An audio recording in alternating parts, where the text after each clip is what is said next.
Buonasera a tutti voi da Telefriuli e ben trovate all'edizione serale del nostro telegiornale, dove in apertura parliamo dei costi dell'energia, un aumento che la metà delle persone nella nostra regione non riesce a fronteggiare. Sono 80.000 in Friuli Venezia Giulia i nuclei familiari che non riescono a utilizzare l'impianto di riscaldamento e sono almeno 1.000 le persone che si sono rivolte agli sportelli della Diconsum per chiedere aiuto da quando è scoppiata la crisi energetica. La CISL chiede chiarezza sui regolamenti per costituire le comunità energetiche. In Friuli Venezia Giulia una persona su 2 non riesce a far fronte al rincaro dei costi dell'energia. Da quando è scoppiata la crisi energetica, oltre 1 migliaio di persone si sono rivolte agli sportelli della Diconsum per richiedere assistenza per rateizzare le bollette, come accedere al bonus, verificare le fatture e interrompere le forniture. I maggiori problemi riguardano gli over 65 con pensioni basse, le famiglie numerose e almeno 80.000 nuclei non riescono a utilizzare l'impianto di riscaldamento in inverno e raffreddamento in estate. È il quadro presentato dalla stessa Associazione dei Consumatori e dalla CISL, che hanno promosso in Sala Valduga, alla Camera di Commercio di Pordenone e Udine, una tavola rotonda su crisi energetica e nuove povertà, come uscire dalla crisi. Nel corso dell'incontro si è parlato anche di comunità energetiche quale valido strumento per combattere le nuove forme di povertà e garantire l'accesso all'energia sostenibile a un prezzo equo. Primo intervento che noi chiediamo sia a livello del governo nazionale che il governo anche regionale sono proprio la costituzione delle comunità energetiche. Come si fanno queste comunità energetiche? Ma cosa manca? Mancano tutti i decreti attuativi per la legge per costituire queste comunità. L'escalation di furti in centro a Udine sta preoccupando non poco gli esercenti. Al prefetto sono stati chiesti più controlli e l'aumento della videosorveglianza, ma non si esclude il ricorso alla polizia privata. Sale la preoccupazione tra gli esercenti dopo gli ultimi furti avvenuti in centro a Udine che hanno interessato alcune attività commerciali, soprattutto bar, osterie e ristoranti. Nel corso di una riunione col prefetto, Ascomcommercio ha chiesto maggiori controlli da parte delle forze dell'ordine e l'aumento del numero delle telecamere di videosorveglianza. La situazione è tesa e delicata, siamo sinceramente preoccupati per i nostri associati, l'abbiamo rappresentato anche recentemente, abbiamo chiesto di essere ricevuti dal prefetto all'interno del Comitato di Sicurezza e Ordine Pubblico al quale abbiamo partecipato e abbiamo rappresentato l'esigenza di avere un'azione di maggior controllo soprattutto nelle ore serali, nelle ore in cui appunto la città è un po' più spenta, nelle ore notturne e quindi si sono verificati continuamente questi fenomeni che hanno colpito prevalentemente i pubblici esercizi. E se i controlli delle forze di polizia non dovessero bastare, c'è chi ha paventato l'idea di ricorrere alla vigilanza privata. Sicuramente l'attività principale che abbiamo concordato è quella di un rafforzamento del servizio pubblico, quindi delle forze dell'ordine che ci hanno rassicurato interverranno e cercheranno di aumentare i controlli. Chiaramente se questo non fosse sufficiente valuteremo delle soluzioni alternative. Irregolarità, violazioni in materia di sicurezza, lavoratori in nero sono le inadempienze emerse dagli ultimi controlli effettuati dal Nucleo Ispettorato Carabinieri del Lavoro di Udine Trieste in Regione, verifiche che hanno portato a sanzionare 3 imprese friulane per un totale di 70.000 euro, 2 di queste sono state sospese per lavoro in nero. Nello specifico sanzioni per 28.100 euro a un'azienda agricola di Chiopri Sviscone, dove è stato trovato un lavoratore in nero impegnato nella raccolta delle mele. La stessa ditta è stata inoltre sospesa e sanzionata anche per gravi violazioni in materia di sicurezza e sorveglianza sanitaria. Stessa sorte per un esercizio commerciale di Codroipo multato per 17.400 euro, sospensioni e sanzioni per 55.000 euro. Infine anche per 4 attività di Trieste all'interno di 3 tra bar e ristoranti sono stati infatti sorpresi 4 lavoratori in nero. Un lattoniere è caduto questa mattina a Udine da un'altezza di 6 metri finendo contro un oggetto metallico che gli ha causato una grave lesione all'addome. Senza tuttavia interessare gli organi interni, non è in pericolo di vita. Un'altezza di circa 6 metri nell'impatto al suolo è finito contro un oggetto metallico che gli ha causato una grave lesione all'addome, ma fortunatamente il ferro ha lacerato i tessuti senza intaccare minimamente gli organi interni. È stato sottoposto ad un intervento chirurgico ma è fuori pericolo di vita. L'attoniere di 58 anni di nazionalità albanese è rimasto vittima di un infortunio sul lavoro avvenuto attorno alle 10:30 di questa mattina in via Umberto Selan a Udine. L'uomo era impegnato in alcuni lavori di ristrutturazione di un complesso condominiale quando improvvisamente è precipitato. Si sarebbe sporto troppo dall'impalcatura, rovinando il suolo. A dare l'allarme, chiamando il numero unico di emergenza 912, è stato il figlio che era con lui in quel momento. Gli infermieri della centrale Sores hanno inviato immediatamente sul posto ambulanza e automedica arrivate in 3 minuti. L'uomo, che è sempre rimasto cosciente, è stato trasportato con la massima urgenza all'ospedale Santa Maria della Misericordia di Udine. Si trova ricoverato nel reparto di terapia intensiva, ma i medici sono ottimisti che possa riprendersi al più presto. Sul posto dell'infortunio, oltre al personale dell'azienda sanitaria del Friuli Centrale, i vigili del fuoco del comando di Udine e gli agenti della Polizia di Stato. Si sono aggravate le condizioni del ciclista di 51 anni che domenica alle 18:30 era stato investito da un'auto mentre in sella alla sua bici stava percorrendo la rotonda tra Manzano e Percoto. A centrarlo una Lancia Y che lo aveva scaraventato a terra. L'uomo, residente a Manzano, era stato subito trasportato all'ospedale di Udine in ambulanza. Si trova in coma nel reparto di terapia intensiva. Paura poco dopo le 12:30 di oggi in A23 in direzione Treviso, dove un mezzo pesante alimentato a metano è andato improvvisamente in fiamme. L'esplosione è stata scongiurata dall'intervento dei vigili del fuoco. Per precauzione Autovie Venete aveva preventivamente chiuso il tratto interessato tra il nodo di Palmanova e Udine Sud.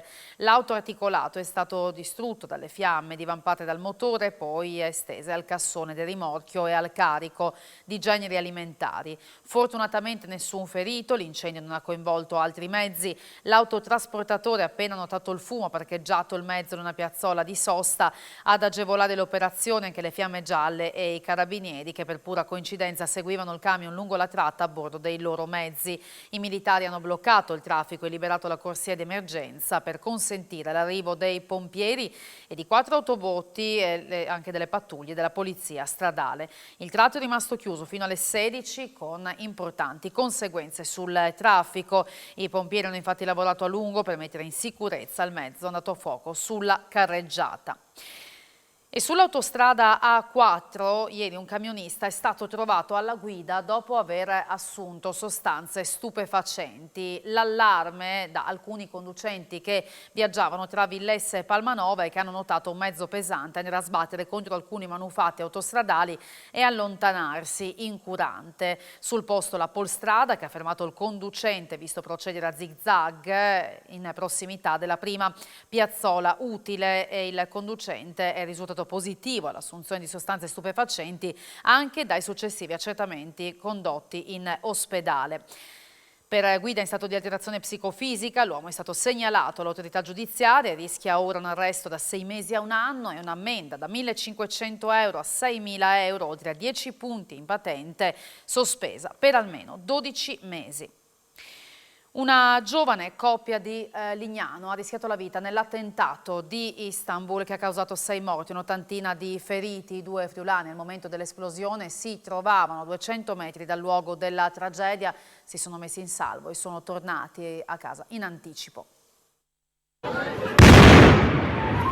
Una coppia che solitamente per motivi di lavoro vive a Lignano ha rischiato di rimanere coinvolta nell'attentato di Istanbul. Coloro che possono essere definiti dei superstiti sono Matteo Cracino, originario di Virco, e la veneta Elisa Cavallari, originaria di Portoviro. La coppia stava vedendo una vetrina all'inizio della via dello shopping. Ci siamo soffermati a guardare una vetrina e abbiamo sentito un grosso boato. Ci siamo girati e all'incirca a 200 metri da noi abbiamo visto questo fumo e la gente tutta che piangeva, tutta che urlava. Presi dal panico abbiamo cominciato a correre e siamo scappati via. Ma più che altro per paura di venire schiacciati dalla gente, perché ce n'era veramente tanta. Pochi minuti prima erano passati nel punto dove era stato lasciato lo zaino, dove è stata innescata l'esplosione nella quale sono morte 6 persone e 80 feriti. Nella fuga la coppia ha incontrato decine di posti di blocco della polizia turca, la situazione era fuori controllo. Ho pensato fosse esploso un baracchino dove venivano cucinate le castagne, racconta ancora Cracin, è stato terribile, era la prima volta che andavamo in Turchia. A noi ci è andata bene, però a tutte quelle persone che sono rimaste ferite e quelle che sono rimaste morte per colpa di questo estremismo non è per niente giusto. Potevamo rimanere sino a giovedì, ma non era cosa, non eravamo assolutamente tranquilli. Che ieri siamo andati a cena e un tipo del ristorante ha detto che i media stanno facendo troppa confusione perché in città come New York o in Messico succedono sempre queste cose. Ha riportato una sospetta frattura a una gamba all'uomo che questo pomeriggio a Maniago, nella zona della base di Aviolancio, vicino all'ex provinciale Vivarina, è caduto a pochi metri dal suolo dopo essersi lanciato da un velivolo con il paracadute. Coinvolto anche un altro paracadutista che ha riportato un trauma cranico non grave. Entrambi in ambulanza sono stati portati all'ospedale di Pordenone. Si è liberato della cocaina che aveva con sé, scaraventando addosso a un poliziotto la bicicletta. Un cittadino pakistano 21enne è stato arrestato a Udine. Domenica gli agenti in via Orione si erano accorti di un giovane che dopo averli visti aveva gettato a terra alcuni involucri contenenti 2 grammi di cocaina e si era messo a correre. Bloccato dopo aver tentato di far perdere le proprie tracce scagliando loro addosso la bicicletta, è stato bloccato e immobilizzato. Il GIP, convalidato l'arresto, ha disposto la misura cautelare dell'obbligo di presentazione quotidiana in questura per la firma. Nell'Isontino le strutture per l'accoglienza restano sature e non si fermano i nuovi arrivi, sono poco meno di 1 migliaio di migranti sul territorio. Diversamente dal passato, spiega il prefetto di Gorizia Ricciardi, i profughi non si limitano a transitare nella nostra provincia ma si fermano. I trasferimenti sono fermi perché i centri sono saturi in tutta Italia. Ad oggi in provincia di Gorizia sono accolte 929 persone nelle strutture di accoglienza per richiedenti asilo. La stragrande maggioranza di queste, 660, sono ospiti del CARA di Gradisca di Isonzo. 190 circa sono accolti a Gorizia alla struttura del Nazareno, il resto in alloggi e piccole unità abitative che sono sparse nel resto della provincia. Siamo oltre la capienza di queste strutture, tutto in overbooking come si suol dire, ma le persone continuano ad arrivare nelle strutture di polizia per chiedere di entrare nel circuito di accoglienza. Noi continuiamo, io e gli altri colleghi della Regione, a chiedere trasferimenti. In questo momento però c'è una situazione di saturazione sull'intero territorio nazionale. Nella sola provincia di Gorizia sono stati disposti da luglio ad oggi ben 500 trasferimenti di richiedenti asilo in altre province. I centri di accoglienza rispetto al passato non si svuotano così facilmente perché le persone arrivano e rimangono nel territorio provinciale, proprio perché la qualità dell'accoglienza, nonostante questi numeri importanti, è ancora quantomeno adeguata. In passato le persone arrivavano, facevano tappa per qualche giorno per riposarsi, rifocillarsi e proseguivano il viaggio verso altri territori nazionali, soprattutto stranieri. Oggi arrivano a Gorizia e nella provincia di Gorizia, si fermano qui perché si trovano bene e questo chiaramente rende le strutture sature. E abbiamo raccolto la testimonianza di alcuni migranti, alcuni di loro vivono ai ripari di fortuna da un mese, aiutati da cittadini che offrono loro cibo e beni di prima necessità. Pakistan, 25 to... Vengo dal Pakistan, sono qui da 25 giorni senza un vero e proprio posto dove dormire. Per ora dormiamo per le strade o in un parco. We came daily on daily routines over here from like last 20. Oggi, come ogni giorno negli ultimi 25, veniamo qui in caserma Gradisca, ma vengono accolte al massimo 3 o 4 persone al giorno. And we are on roads from last 26 to 27 days. Qualche volta mangiamo, qualche volta no. Per fortuna la gente del posto ci dà qualcosa. Siamo venuti fino qui per un futuro migliore. Sappiamo che qui c'è un buon governo e ci sono opportunità di lavoro. Vogliamo restare qui. For jobs and for the secure future, we want to stay here. We want to stay here. Egiziano. È troppo, troppe le persone dormono alle strade, non è mangiare. Non è entrare 10 giorni, 7 persone 10 giorni. Entra di qua, non è mangiare, non è niente.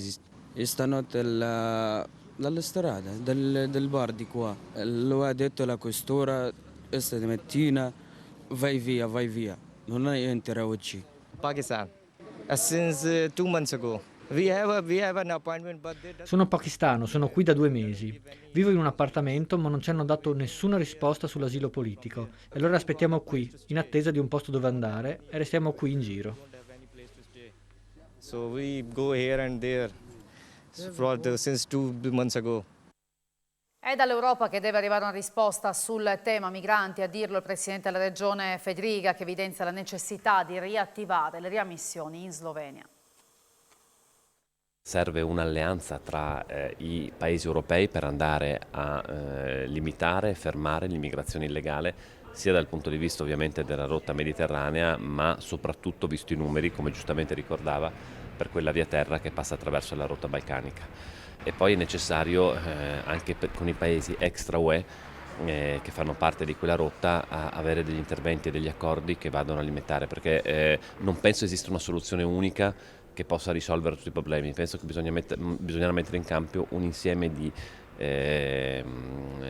attività, tra cui per esempio, che ha funzionato molto bene, le riammissioni in Slovenia. Noi dobbiamo riattivare quella procedura perché permette di fatto di riportare la legalità anche rispetto alla normativa europea, perché stiamo parlando di persone che arrivano in altri stati europei, noi non siamo paese di primo ingresso per quanto riguarda la rotta terrestre, e è ingestibile quando diventano questi numeri dare risposte a una situazione a cui l'Italia non sarebbe tenuta a dare risposte, perché su quello, a differenza della immigrazione illegale che arriva via mare, su quello non siamo un paese di primo ingresso.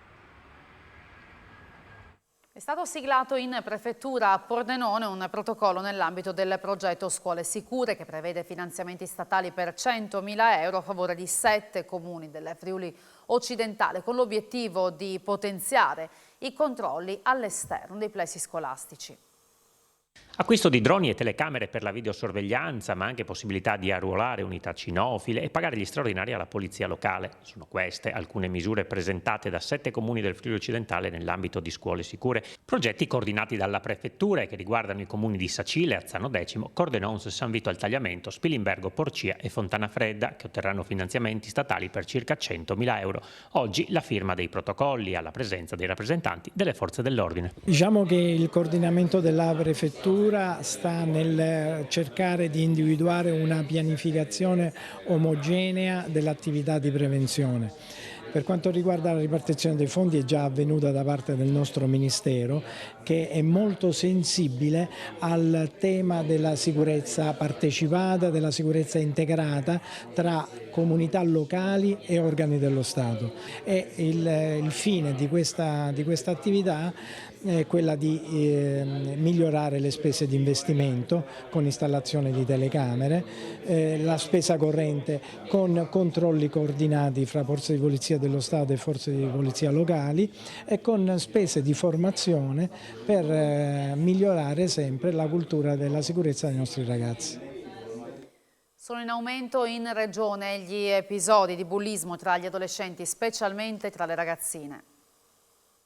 Cyberbullismo, ma soprattutto bullismo al femminile, episodi in crescita tra gli adolescenti in Friuli Venezia Giulia che destano non poca preoccupazione tra gli addetti ai lavori che oggi pomeriggio si sono dati appuntamento nell'auditorium della regione a Udine per discutere di prevenzione e contrasto di questi e altri fenomeni che riguardano sempre più spesso i ragazzini. La novità sono da un lato che il bullismo era sempre un rapporto, diciamo così, interpersonale, da una sopraffazione nei confronti di una vittima.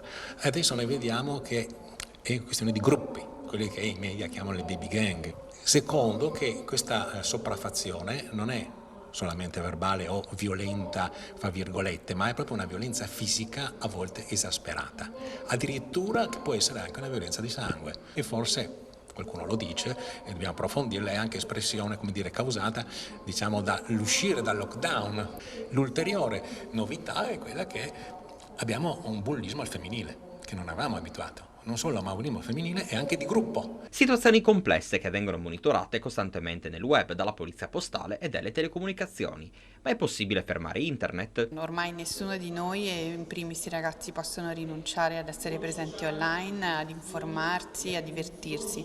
Quindi quello che possiamo fare invece è pensare che è un luogo rispetto al quale dobbiamo avere le stesse attenzioni che abbiamo nella vita reale e soprattutto pensare che qualcosa che viene consegnato alla rete non ha più spazio e non ha più tempo, quindi può continuare a girare al di fuori del nostro controllo. Quindi questo accade sia per gli aspetti positivi ma anche e soprattutto per quelli negativi. La Giunta Comunale di Udine approva modifiche al piano regolatore per continuare i lavori al villaggio San Domenico e nell'area ex Dormish. Al quartiere San Domenico di Udine prosegue l'iter per la realizzazione di 178 appartamenti di varie tipologie e metrature. Al momento non risultano osservazioni all'intervento di riqualificazione e rigenerazione urbana che prevede la demolizione degli edifici esistenti e la costruzione di nuovi edifici. La delibera di oggi è l'approvazione della variante al piano regolatore proprio per consentire l'intervento di edilizia residenziale pubblica, il finanziamento PINQUA, quindi 15 milioni di euro che in collaborazione con Ater per il loro lotto ovviamente stiamo realizzando e vogliamo realizzare queste nuove abitazioni per le 64 famiglie per questa prima fase coinvolte nella fase di trasloco. Oggi la Giunta ha anche deciso di condividere l'iniziativa della ditta PVK di Taviano che intende realizzare un parco fotovoltaico a terra in località Campi del Torre. È una procedura redatta dalla Regione, conferenza dei servizi, pertanto noi, come era già successo con un altro impianto fotovoltaico, recepiamo insomma questa e condividiamo l'iniziativa. Tra le decisioni della Giunta anche l'approvazione della variante al piano regolatore nell'ambito della riforma urbanistica e disciplina dell'attività edilizia e del paesaggio relativa all'area dismessa dell'ex birreria Dormish in via Bassi. E costerà 420.000 euro il progetto di sistemazione dell'area adiacente alla scuola Frucca ai Rizzi. La Giunta Comunale di Udine ha approvato il progetto definitivo esecutivo dell'intervento di sistemazione di via delle scuole inserito nel programma di interventi per l'adattamento ai cambiamenti climatici in ambito urbano. Il Ministero della Transizione Ecologica finanzierà i lavori per 150.000 euro su 420.000 complessivi. L'intervento prevede la realizzazione di un nuovo tratto di pista ciclabile bidirezionale, l'adeguamento degli spazi pedonali, il miglioramento degli spazi per l'accesso ai servizi presenti nella zona senza ridurre il numero dei parcheggi. Il fondo sarà realizzato con un materiale drenante e con sistemi di smaltimento e recupero delle acque meteoriche per il riuso delle stesse, come ci spiega il vice sindaco Loris Michelini. Tutte le acque che convogliano su quella via convergeranno poi in praticamente delle vasche che verranno riutilizzate sia dai ragazzi della scuola per fare quello che possono fare con la natura, sia anche con i campi sottostanti. Certamente verrà fatto un senso unico che dà garanzia di attraversamento ai ragazzi, ma soprattutto ai genitori che non avranno più il patema d'animo di dover entrare in una via a doppio senso con scarsa visibilità e soprattutto con un traffico che non è all'altezza della via. Performance molto buone per l'economia regionale nel primo semestre del 2022, il maggiore ritmo di crescita per servizi e costruzioni, ma restano ancora incertezze sul futuro. Incertezza sul futuro al termine di un 2022 contrassegnato da un primo semestre positivo e un secondo ancora da valutare. L'aggiornamento economico svolto dalla Banca d'Italia vede un bilancio comunque al momento positivo. Dalle analisi che abbiamo svolto presso la sede di Trieste della Banca d'Italia, l'economia nel primo semestre ha performato molto bene, nel senso che è cresciuta a un livello pari al 6% rispetto allo stesso periodo dell'anno precedente, e in linea essenzialmente con gli andamenti italiani. A trainare sono stati servizi e costruzioni, mentre sul fronte delle industrie la crescita è stata inferiore. Per quanto riguarda il futuro, il sondaggio che viene svolto dalla Banca d'Italia su 150 imprese con almeno 20 addetti dice che le imprese vedono positivamente la chiusura dell'anno, anche perché la redditività si è mantenuta sostanzialmente su buoni livelli. Le prospettive per quanto riguarda il futuro sono veramente molto più incerte, di conseguenza anche le loro valutazioni non sono ottimistiche come sono stati appunto i risultati finora conseguiti. Il nodo è il rallentamento della domanda internazionale che ha un peso sulle prospettive del Friuli Venezia Giulia, a cui si aggiunge il problema del caro energia e del costo delle materie prime. Il MIB di Trieste ha ospitato un convegno dedicato alle opportunità transatlantiche per il Friuli Venezia Giulia. Friulia ha sottoscritto oggi il protocollo d'intesa con l'American Chamber of Commerce in Italy, un modo per aiutare le imprese a guardare a nuovi mercati. Stiamo guardando in maniera più intensiva verso gli Stati Uniti, anche visto le tematiche geopolitiche dell'Europa, e aziende che guardano un mercato che è comunque un mercato molto grande, un mercato unico in termini di regole. Ma anche per consentire agli Stati Uniti di guardare al Friuli Venezia Giulia. I think the company Credo che le aziende qua siano molto forti in quello che fanno, c'è una rilevante cultura scientifica. Noi abbiamo un servizio commerciale estero che supporta le aziende nel mondo intenzionate ad investire negli Stati Uniti. Ritengo dunque vi siano molte opportunità per le aziende di far proprio così. La regione crede molto nei nuovi mercati. Il nostro territorio ha una grande storia anche di emigrazione, ma soprattutto perché oggi dimostra ancora una volta come la competenza e l'innovazione siano nel DNA delle nostre aziende e per questo l'amministrazione regionale mette in campo tutte le risorse possibili per sostenere questa fase post-globalizzazione con una grande modernizzazione dei sistemi. Questi accordi sono inoltre molto importanti anche per le imprese che investono già da tempo al di fuori dei confini italiani. Cominciare a guardare in modo molto attento a quelli che sono le aree europee e americane ed è quello che stanno facendo, quindi bene ha fatto Friulia a creare questo incontro, a creare questi collegamenti con l'America, perché questi potranno essere per il nostro futuro veramente dei mercati di sbocco, lo sono sempre stati, però adesso a maggior ragione in questa situazione geopolitica internazionale. 2 nuove rotte Ryanair per il Trieste Airport, Barcellona e Dublino. Dal prossimo fine marzo il Trieste Airport potrà contare su 2 nuovi collegamenti, Dublino e Barcellona. La partnership con Ryanair si arricchisce quindi con un totale di 11 collegamenti operati dal vettore che considera il Friuli Venezia Giulia strategico. Trieste ha molto traffico aereo di Ryanair e puntiamo a una crescita di 500.000 di passeggeri con le 2 nuove rotte, Dublino e Barcellona, e vogliamo continuare a crescere qua perché è una città fantastica e una regione fantastica. Soddisfazione è stata espressa dal presidente della regione Massimiliano Fedriga, il quale ha parlato comunque di punto di partenza in un accordo che punta a far crescere anche l'incoming. Il Trieste Airport ospita anche la fermata di un Frecciarossa, ha sottolineato il governatore, e stiamo lavorando per farlo crescere ulteriormente. Tornerà anche il collegamento con Bruxelles, oltre a Londra, Malta, Valencia, Parigi e le rotte italiane, ovvero Bari, Palermo, Napoli e Cagliari.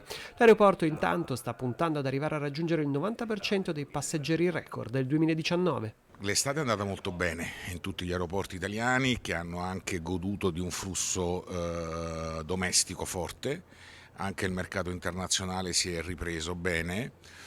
L'inverno è un inverno complicato perché le compagnie aeree in questi anni hanno accusato perdite importanti e la situazione macroeconomica e le variabili macroeconomiche sono oggettivamente molto complicate, il costo del carburante e dell'energia è schizzato, quindi l'offerta quest'inverno sarà bassa, ma sarà, crediamo, molto forte da fine marzo 2023 in poi. All'ospedale di Pordenone un innovativo macchinario per la radiodiagnostica.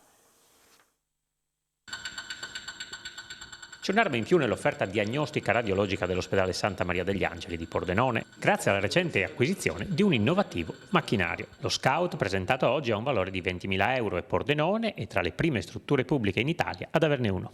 Ci permetterà di posizionare all'interno di lesioni molto piccole, non palpabili, parliamo di pochi millimetri di diametro, ma fortemente sospette per tumore, un piccolo repere che attraverso le onde radar verrà esattamente localizzato in sala operatoria da parte del chirurgo, con possibilità quindi di accedere in maniera molto rapida e con minor traumatismo alla lesione attraverso l'incisione sulla mammella. Noi prevediamo di inserire, in base ai numeri che abbiamo dello storico nostro, circa 250 procedure all'anno con questo macchinario. L'utilizzo di questo dispositivo potrebbe essere ampliato anche ad altri settori, come ad esempio lesioni epatiche di piccole dimensioni. Un aiuto alla radiologia, settore che sempre più deve fare i conti con una cronica carenza di professionisti. È chiaro che la situazione dei radiologi è molto pesante, noi non è che non li prendiamo, noi non li troviamo, che è molto diverso. Stiamo cercando di fare il possibile per farci aiutare da altri privati accreditati e via dicendo. Queste sono cose che dobbiamo fare all'interno degli ospedali, quello che noi stiamo delegando fuori sono controlli, esami rutinari e quant'altro, ma gli esami un po' complessi devono essere gestiti all'interno dell'ospedale. È Elio, frontman di Elio e le storie tese, che in questi giorni è in regione con lo spettacolo Ci vuole orecchio, è inserito nel circuito dell'ERT. Domani sarà ospite della Fondazione Progetto Autismo FVG. In mattinata sarà alla Home Special Home di Feletto Umberto per conoscere l'attività messa in campo dalla Fondazione ed entrare nei laboratori di musica e cucina del centro. A fare da guida saranno la presidente di Progetto Autismo FVG Elena Bulfone e il direttore generale Enrico Baisero. Già in passato c'erano state tra Elio e la Fondazione occasioni di incontro e confronto, spiega la Presidente. La scorsa estate, in occasione del concerto di Elio all'Arena Fiera di Bergamo, il pubblico si è commosso quando sul palco è salito il figlio 12enne dell'artista, Dante. Sono autistico e ne vado fiero, aveva detto con una naturalezza, una leggerezza che avevano spiazzato i più, e aveva poi chiesto di rispettare tutte le persone autistiche. Domani Elio, con l'orgoglio e la speranza della Fondazione, potrà vedere appunto quanto si sperimenta in Friuli. Andiamo in Carnia perché i sindaci del territorio sostengono la realizzazione del collegamento tra Sappada e la Val Pesarina, ma i gruppi contrari al progetto tornano a farsi sentire.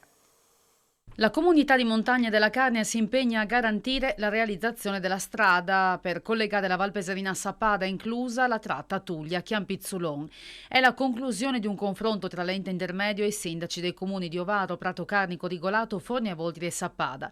Il percorso di circa 13 chilometri, spiega il presidente della comunità Hermes De Crignis, è stato predisposto ricorrendo alle più innovative tecniche di ingegneria naturalistica ed è calato sulle necessità di chi vive in montagna e di chi la vuole scoprire in modo attento e sostenibile. Nella nota la comunità fa sapere che lungo il tratto che collega i due rifugi sarà ridotta drasticamente l'ampiezza delle piazzole di scambio e sarà riservata particolare cura e manutenzione agli attraversamenti sui canaloni.